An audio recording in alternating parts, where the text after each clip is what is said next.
What's up, Better Days? This morning we're in the garden and there's a lot going on. So these are blackberries, and if you know anything about blackberries, they've already all been produced and harvested for the season. But I usually cut the stalk right at the base, and then what happens is it shoots off. Instead of one stalk coming up right here with blackberries, it shoots off multiple stalks, and each one of those grows blackberries. So these are a little late in the season for blackberries, but look how many there are. Boom, boom, boom, boom. And that's what's killer about blackberries. And you can hardly do anything to hurt them. Look how big this blackberry is gonna be right here. Just massive. And it's one of my favorites. This is a thornless blackberry, so you can really get in here and get them out of there. And they're a little overgrown right now outside of the fence area, but you just cut them back as you want, you know, let them do their thing, fruit obviously, but just cut them back. You can't hardly hurt them. It's the same way with these strawberries. This is all strawberries, and I just use them as ground cover instead of like impatiens or flowers or stuff like that. Just cover your whole front garden with strawberries. They're green year round, and then they produce, oh my gosh, there's a berry. Oh my gosh. It's July 23rd. It's that one's going down. Oh, it's so good. Blueberry bush. This thing was huge, and I thought I was gonna get gallons of berries this year because it was covered in berries. Guys, believe it when I tell you, these mockingbirds, they were eating the berries before they were ripe. I didn't even stand a chance. This is my neighbor's cat. It's not even my cat. I love you, buddy. I know. I know. I ain't no baby. But we gotta go do gardening video. You can come to the back if you want. That's okay. Come on. All right. Backyard. Just harvested some potatoes right here. They were like this. They were tiny. They didn't really work out very well. They hated it this year. I don't know if it was just the soil or if it was how much rain we got, but they kind of rotted. They didn't do real well. This is a little volunteer watermelon, and he ain't gonna do much. This is a monster. Look at this thing. This is one grapevine. Now there's another one in the corner there, and a couple right there, but you can see what one grapevine usually looks like compared to this monster. I don't know, this thing is just crazy. But if you remember the last video I made, we had gotten snipped. This thing was covered in grapes, and it got snapped, snapped. We got a frost, and it killed all my grapes. So these were the ones that hadn't already come out for the season, and they're just struggling. They're struggling. They hate it. Like, you see this nice big bunch of grapes, but then you got a raisin right here. He's already fallen out for the season, and so he's a raisin, and then this one's still hard and not going to ripen. So the whole thing is going to be ruined. Probably the whole entire grapevine is going to be ruined because they're all like that. It's not like you can come through here and just grab a select few of these ripe ones.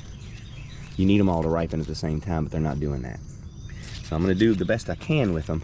But not only did it not produce very well, because a lot of them got snapped, like this just doesn't have any grapes on it, but the ones that it does have, they're not right. There's a raisin, there's a green one, and there's a purple one all together. So that's not going to cut it. And that's okay, that type of thing happens. This just wasn't a good year. We had a late freeze and way too much rain. Here's a volunteer watermelon that came up in the yard, and I put it right over here. I'm going to run it all the way down through here, and this one will make a watermelon for us. It's probably already got one in here somewhere starting to go. All of my tomatoes were volunteers this year. I didn't plant any tomato plants, so this thing just came up on its own. I'm letting it do its thing. Unfortunately, all the ones that came up were this size tomato. I'm still eating them. They're still good, but I don't have any big tomatoes this year. You'll have to plant them if you want that. Pepper plants given to my parents, that they said, here, put this in your garden. I don't even know. I think it's a bell pepper. It is. Here we go. Here's one. Ha! There's a bell pepper right there. Bang! All right. Those things are expensive at the store right now. more volunteer tomato plants. I think they're all the same thing. I think they're all just going to kick off stuff like this. You've got grapevine. See, all of it's doing that same thing.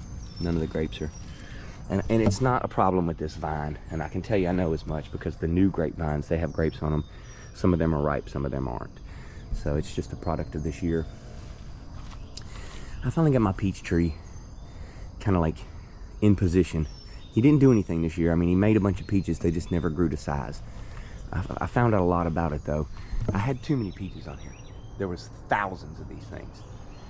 I've thinned them out, but it wasn't soon enough. You gotta get them on it really early, or it's not gonna have enough energy to produce a bunch of peaches. So I think I've got that in a good spot for next year, which is pretty much all you can do with trees. Wait till the next year.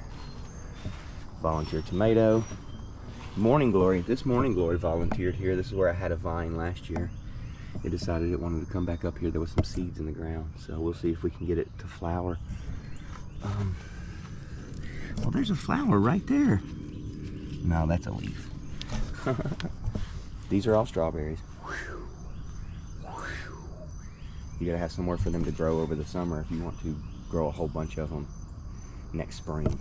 So we'll let these right here, what they do is they just spread out. See, they shoot these little runners. And this is the whole strawberry plant that it shot off of here.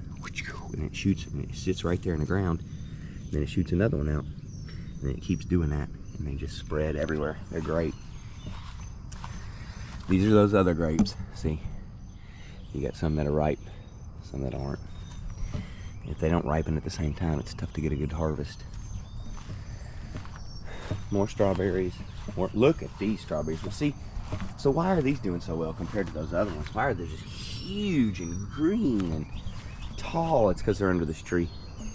This tree that way is south, and this tree shades everything right here. So they stay in the shade all day. They really like it cool. They don't like it too hot. Oh no! Well, everything was looking pretty. I thought I had all this lined up and mowed up and cleaned up. Man down. Man down. This is, there we go. Silver Queen corn. That's my mom's favorite variety of corn. And it's doing pretty well this year. They're not gonna be huge ears of corn, but we're gonna have some corn to eat.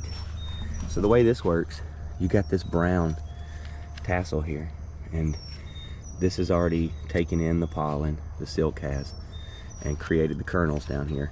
So see how this is right on the stalk right here? When this cob starts to separate from that stalk right there, that's when you know, when it starts to lean over away from the stalk, that's when you know it's ready to be harvested.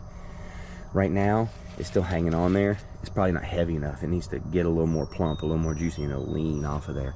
You can just snap it right off. I've had one already. It's pretty good. And then volunteer tomatoes.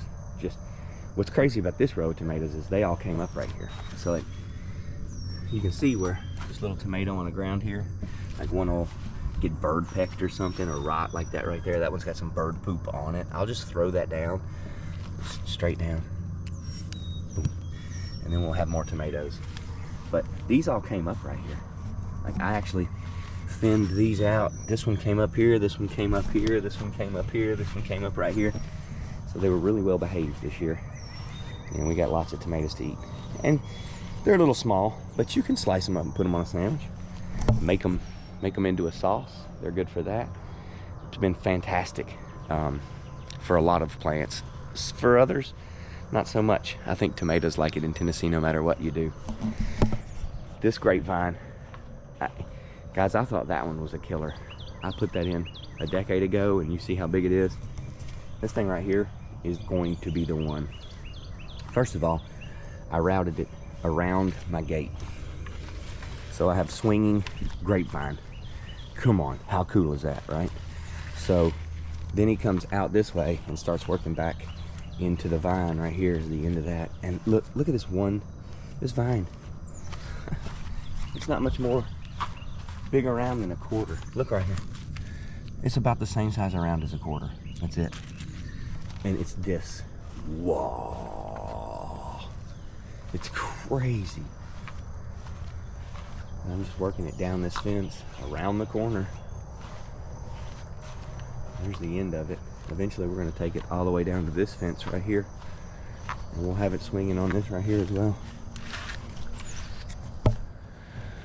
Pretty cool. Looking good. Working on a little chipping green.